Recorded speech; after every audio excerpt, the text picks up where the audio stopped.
ધોરાજીના મહેરબાન additional district and sessions court દ્વારા પોતાની જ સગી દીકરી ઉપર વારંવાર દુષ્કર્મ કરનાર આરોપીને આજીવન કેદની સજા ફટકારવામાં આવી છે। મળતી માહિતી મુજબ ધોરાજી તાલુકામાં રહેતા શખ્સ સામે તેની સગી દીકરીએ દુષ્કર્મની ફરિયાદ નોંધાવી હતી। માતાના મૃત્યુ બાદ બીજા લગ્ન કરેલ પિતા ગામમાં અન્ય સ્થળ પર રહેતા હતા, જે સ્થળ પર પુત્રી સાથે દુષ્કર્મ આચર્યું હોવાની ફરિયાદ નોંધાવવામાં આવી હતી।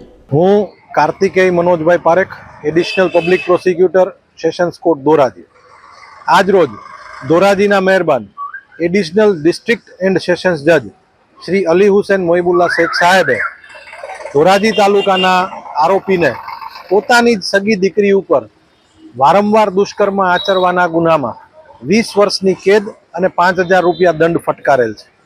बनावनी विगत एवी छे के भोग बननार पोतानी परदादी साथे पाटणवाव पोलीस स्टेशन जई અને ફરિયાદ આપેલી હતી કે તેના પિતા તેને ધરારથી રાત્રે સુવા બોલાવે છે અને તેની ઉપર વારંવાર દુષ્કર્મ આચરે છે।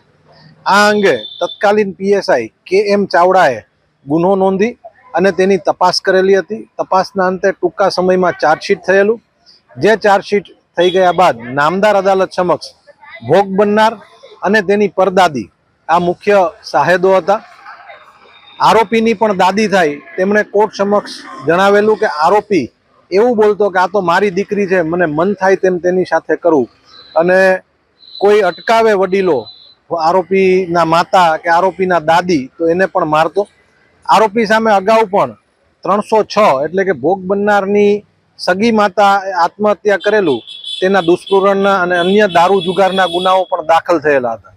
आ तमाम रजूआतोने ध्याने लई અને ધોરાજીના મહેરબાન એડિશનલ ડિસ્ટ્રિક્ટ એન્ડ સેશન્સ જજ અલી હુસૈન મોહિબુલ્લા શેખ સાહેબે આરોપીને તકસીરવાન ઠરાવી 20 વર્ષની કેદ અને રૂપિયા 5000 દંડ તથા ભોગ બનનારને વળતર ચૂકવવા આદેશ કરેલો છે।